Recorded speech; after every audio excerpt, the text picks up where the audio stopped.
Shalom, Tuhan Yesus dahsyat bagi setiap kita. Mari kita siapkan hati kita. Terima kasih Tuhan. Tuhan, Kaulah pengharapanku. Ku percaya hanya kepadamu, Yesus Allah perlindunganku. Engkau yang selalu ku puji. Mulutku penuh dengan pujian kepadamu ya Yesus Tuhan. Sepanjang hari ku beri penghormatan kepadamu ya Allahku.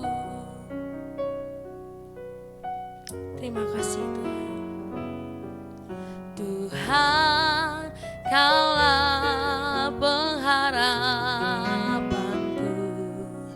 Ku percaya hanya kepadamu, Yesus Allah perlindunganku. Engkau yang selalu ku puji.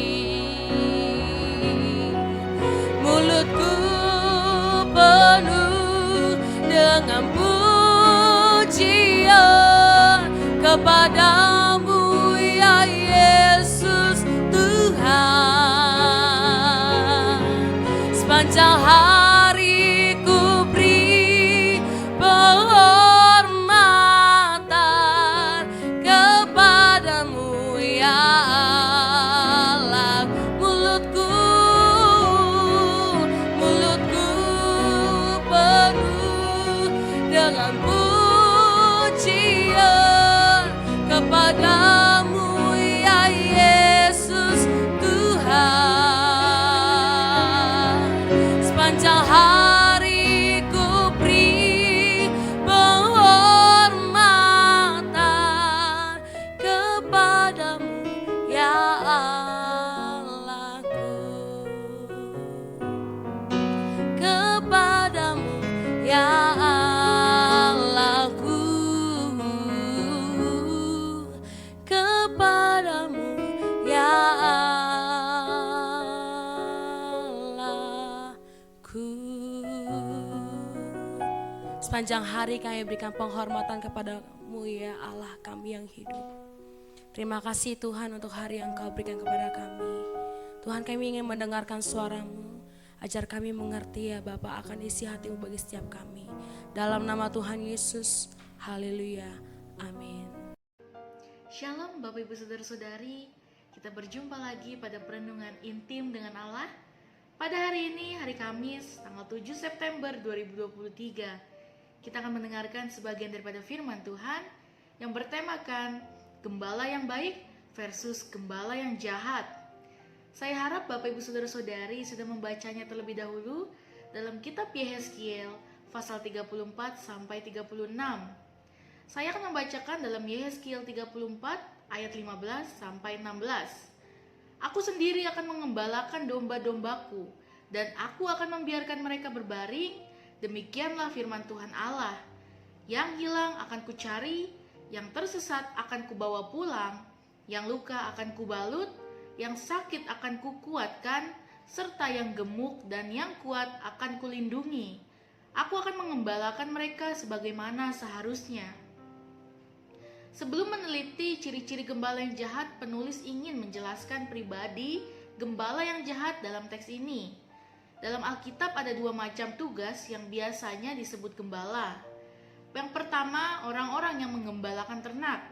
Lalu yang kedua, orang yang memimpin dan membina manusia. Kepemimpinan dan pembinaannya terhadap sesama manusia bisa dalam bidang politik dan juga bisa dalam bidang rohani. Berikut ini ciri-ciri gembala yang jahat dijelaskan satu persatu sesuai dengan struktur kalimat yang telah dibuat di atas sebagai berikut. Yang pertama, menikmati susunya dalam Yehezkiel 34 ayat 3a. Lalu yang kedua, bulunya dibuat pakaian dalam Yehezkiel 34 ayat 3b. Lalu yang ketiga, yang gemuk disembelih dalam Yehezkiel 34 ayat 3c. Ciri khas yang ketiga adalah menyembelih domba-dombanya yang gemuk. Lalu yang keempat, yang lemah tidak dikuatkan dalam Yehezkiel 34 ayat 4a. Yang kelima, yang sakit tidak diobati dalam Yehezkiel 34 ayat 4b. Lalu yang keenam, yang luka tidak dibalut dalam Yehezkiel 34 ayat 4c. Yang ketujuh, yang tersesat tidak dibawa pulang dalam Yehezkiel 34 ayat 4d.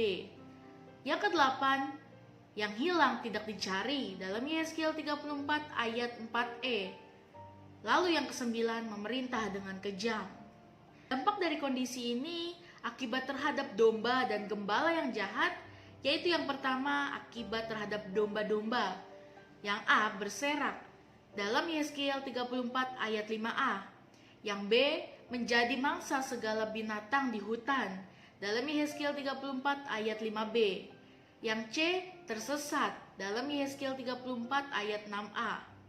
Lalu yang kedua akibat terhadap gembala yang jahat, yang A, Tuhan akan menuntun mereka dalam Yehezkiel 34 ayat 10b. Yang B, Tuhan akan memberhentikan mereka dalam Yehezkiel 34 ayat 10c. Lalu yang C, Tuhan akan melepaskan domba-dombanya dari mulut mereka dalam Yehezkiel 34 ayat 10d. Gembala yang baik menurut Yehezkiel 34 ayat 11 sampai 16. Sedangkan ciri khas gembala yang baik yang pertama adalah memperhatikan domba-dombanya dalam Yehezkiel 34 ayat 11. Lalu yang kedua, mencari domba-domba dalam Yehezkiel 34 ayat 12a. Yang ketiga, menyelamatkan atau melepaskan domba-domba dalam Yehezkiel 34 ayat 12b. Lalu yang keempat, membawa keluar dari pembuangan dan mengumpulkan kembali dalam Yehezkiel 34 ayat 13a. Lalu yang kelima, mengembalakan dalam Yehezkiel 34 ayat 13b. Dan yang keenam, mengembalakan dengan keadilan. Andaikan kita menjadi gembala dan suatu saat kita harus diperhadapkan dengan suatu pilihan yang berat, melindungi domba kita dari binatang buas, tapi kita harus mati, atau kita membiarkan domba itu mati asal kita selamat. Mana yang akan kita pilih? Bisa jadi sebagai manusia kita memilih menyelamatkan diri sendiri daripada harus berkorban nyawa hanya demi domba-domba kita.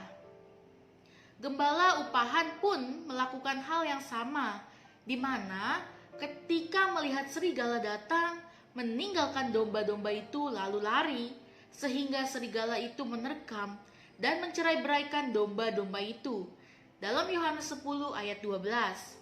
Semua orang pasti tidak mau mati demi seekor domba, karena nyawa domba itu tidak sebanding dengan nyawa manusia.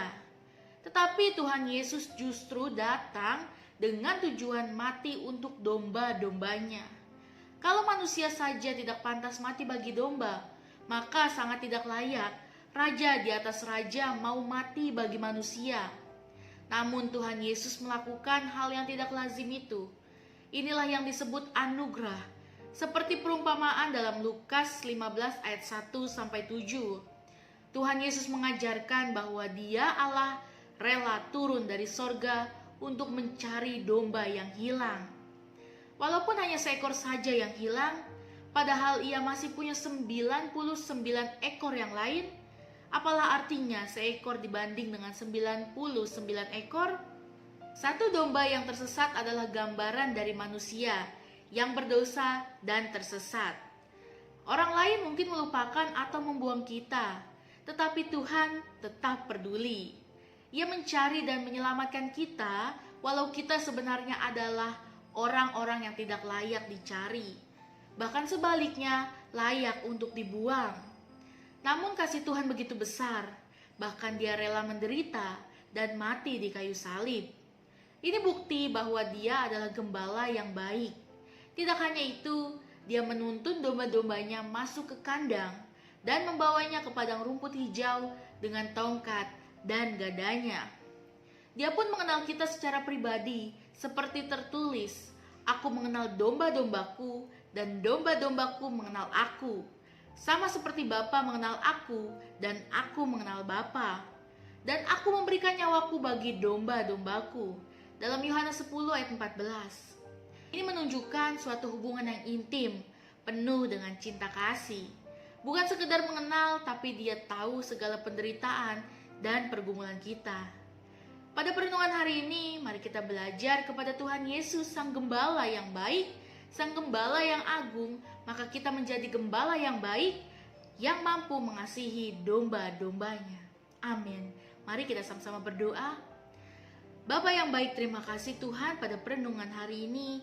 Biarlah renungan ini boleh mengajarkan kami terus Tuhan, bagaimana kami menjadi seorang gembala dan bagaimana kami menjadi domba yang baik. Bagaimana kami menjadi domba yang mengenal gembala kami dan bagaimana kami sebagai menjadi gembala yang mengenal domba-domba kami.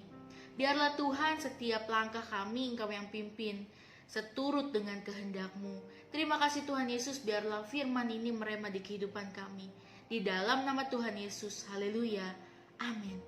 Salam sejahtera, Tuhan Yesus memberkati. Shalom.